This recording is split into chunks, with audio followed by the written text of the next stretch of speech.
বৃষ্টি থামলেও কমছে না জলস্তর। বেশ কয়েক ঘন্টা ধরে জলমগ্ন গোটা এলাকা। ফলে চরম সমস্যার সম্মুখীন আলিপুরদুয়ার জেলার কালচিনি ব্লকের হ্যামিল্টনগঞ্জ নেতাজি পল্লীর বাসিন্দারা। প্রসঙ্গত প্রতি বছরই বর্ষা শুরু হতেই দুর্ভোগের শিকার হতে হয় উক্ত এলাকার বাসিন্দাদের। কয়েক ঘন্টার বৃষ্টিতে 3 দিন ধরে জলমগ্নই থাকলেও পুরো চত্বর। সড়কের পাশাপাশি জলমগ্ন এলাকাবাসীদের বাড়িও কবে এই দুর্ভোগ থেকে নিস্তার পাবেন সেই প্রশ্নই ঘুরপাক খাচ্ছে সকলের মনে। স্থানীয়দের অভিযোগ, এলাকার নিকাশি ব্যবস্থা বেহাল হয়। অল্প বৃষ্টিতেই নেতাজি পল্লীর একাধিক এলাকা জলমগ্ন হয়ে পড়ে। এছাড়া এলাকায় পর্যাপ্ত নর্দমা না থাকায় জল যাওয়ার রাস্তাও নেই। ফলে বৃষ্টি কমলেও সড়ক, বাড়ি, ঘরদোরে প্রবেশ করা জলের স্তর কমে না। সমস্যা দেখতে পাচ্ছ, প্রচণ্ড জল কন্টিনিউয়াস 3 দিন ধরে এই জল হয়ে আসছে।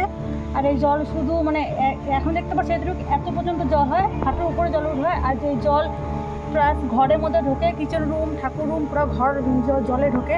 আর শুধু জল নয়, প্লাস প্রচণ্ড আবর্জনা, প্রচণ্ড নোংরা ঘরে আসে। এটা বিগত কন্টিনিউয়াস 15-16 বছর ধরে এরকম হয়ে আসছে। সবাই দেখতে আসছে কিন্তু কেউ কিছু করছে না। আমরা চাই এটা কিছু প্রবলেম সলভ হোক, সমস্যার সমাধান করুক। সবাই খালি আসছে আর দেখে যাচ্ছে না, জলটা কমে না। জলটা অল্প হলেও আমাদের এখানে থেকেই যায়।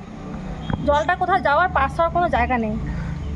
জায়গা আছে, জায়গা করলে করা যায়, কিন্তু সেটা কেউ আসছে না, দেখছে না, নিচ্ছে না। যে করা যায় না এটা ভুল কথা, করলে করা যায়, কিন্তু সেটা কেউ দেখতে আসছে না। প্রচণ্ড পোকামাকড় উদ্ধার বেড়েছে।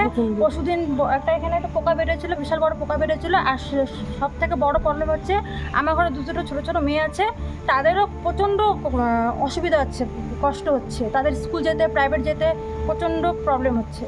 প্রসঙ্গত নেতাজি পল্লী এলাকায় রয়েছে লতাবাড়ি গ্রাম পঞ্চায়েতের উপপ্রধানের বাড়িও। তবুও তিনি বাসিন্দাদের সমস্যার কথা শুনতে আসেন না এবং পরিদর্শনও করেন না বলে অভিযোগ বাসিন্দাদের। যদিও এলাকার পঞ্চায়েত সদস্য উজ্জ্বল শর্মা বলেন, কিভাবে এই সমস্যার সমাধান করা যায় তার চেষ্টা চলছে। ঊর্ধ্বতন কর্তৃপক্ষের কাছে এ নিয়ে দ্বারস্থ হতে হবে।